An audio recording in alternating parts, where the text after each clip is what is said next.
जब उसका अच्छा पेपर नहीं गया, जब उसने फर्स्ट टाइम दिया, उसको पहले घर वालों ने सुनाया होगा बहुत अच्छी तरीके से, अब मेरे को दूसरी बार गालियां देंगे, अब मेरे को दूसरी बार कंपेयर करेंगे, अब मेरे को दूसरी बार ऐसी चीजें बोलेंगे। एक बार तो वो कर चुका है, आप समझ रहे हो मेरी बात? नहीं होना चाहिए। पर at the end of the day बेटा देखो, लाइफ गोज ऑन।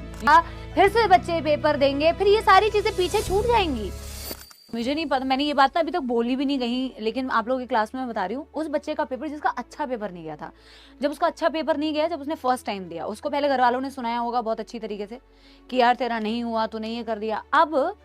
अब दूसरी बार पेपर होने वाले, पहली बार तो उसने बेटा जो भी गालियां खाई हैं, जो भी बेटा उसको डांट पड़ी है, अब सोचो दूसरी बार पेपर है, अब पेरेंट्स की फिर से अचानक से एक्सपेक्टेशन सेट हो जाएंगी। अब जिस बच्चे ने बेटा पूरी साल भर मेहनत नहीं की थी, मान ले वो 200-250 पे अटका हुआ था बेटा, ऐसा पॉसिबल नहीं है कि वो 1 महीने में बेटा इस प्रेशर वाली सिचुएशन में प्रिपेयर कर लेगा एकदम बढ़िया। उसको चाहिए था, वो प्लानिंग कर रहा होगा कि मैं ड्रॉप ले लूंगा और प्रिपेयर करूंगा। अब सोच के देखो कि उसको उसके पेरेंट्स की वापस से एक्सपेक्टेशन सेट हो जाएगी कि नहीं नहीं, अब तो तेरे को दूसरा मौका मिला है, तूने पहली बार जो भी किया था, लेकिन अब तेरे को दूसरी बार चांस मिला है। उसको और मुझे मालूम है कि यार नहीं, 1 महीने में वो वाली चीज नहीं हो सकती है अगर तू 200-250 लेके आ रहा था। अब अगर वो दोबारा पेपर, अब वो कितना पैनिक कर रहा होगा, सोच। अब वो कितना पैनिक कर रहा होगा अपने दिमाग के अंदर कि यार अब मैं दूसरी बार गाली खाऊंगा, अब मेरे को दूसरी बार गालियां देंगे, अब मेरे को दूसरी बार कंपेयर करेंगे, अब मेरे को दूसरी बार ऐसी चीजें बोलेंगे। एक बार तो वो कर चुका है, आप समझ रहे हो मेरी बात? दिस इज वेरी मतलब ट्रोमैटिक यार। मैं एज अ टीचर तो समझ पा रही हूँ, ये बड़ा ट्रोमैटिक है यार, ये बड़ा ट्रोमैटिक है। It's not a nice thing. At least उस बच्चे के अंदर बेटा ये क्लैरिटी आ रही थी, जिसके बड़े कम नंबर आए थे उसके अंदर तो बिल्कुल क्लैरिटी थी कि मैं दोबारा प्रिपेयर कर लूंगा। लेकिन अब क्योंकि रीनीट होने वाला है, पेरेंट्स कहेंगे भाई तेरे को दूसरी बार मौका मिला, तूने दूसरी बार ऐसा कर दिया। So these kind of things should not happen यार, नहीं होना चाहिए। पर at the end of the day बेटा देखो, लाइफ गोज ऑन, यही बात है और ये फैक्ट है, life goes on no matter what.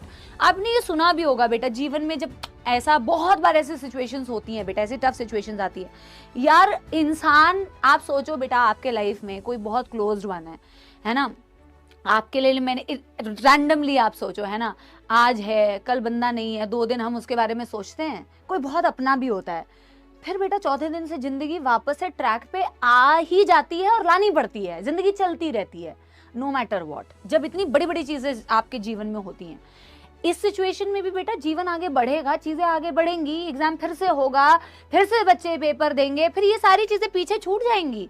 Paper तो होगा ही, फिर से पेपर देंगे बच्चे, फिर से सिलेक्शन होगा, फिर से कट ऑफ आएगा, फिर से जीएमसी मिलेगा। तो यहाँ से इसीलिए हम सारे बच्चों को यही सजेस्ट कर रहे थे कि यार पढ़ो, अब पढ़ना पड़ेगा। और उसी लिए बेटा we are also making sure कि हम जितना फ्री कंटेंट अब दे पाएं वो हम प्रोवाइड करें द बेस्ट वे। तो मैं खुद ही बेटा अब यूट्यूब पे भी लेक्चर्स लूंगी उन बच्चों के लिए, क्योंकि साथ आप लोगों को भी मैं हमेशा ये बोलती हूँ कि साथ सिर्फ बेटा यहाँ तक का नहीं है, साथ सिर्फ यहाँ तक का नहीं होता, अच्छे वक्त में हर कोई साथ, एक कोई वो भी है बेटा, कोई तो दोहा भी है ना, पर मुझे अभी याद नहीं आ रहा कि अच्छे वक्त में तो सब साथ होते हैं ना, लेकिन जब टफ टाइम होता है तो उस टफ टाइम में आपको मालूम पड़ता है कि कौन आपके साथ है।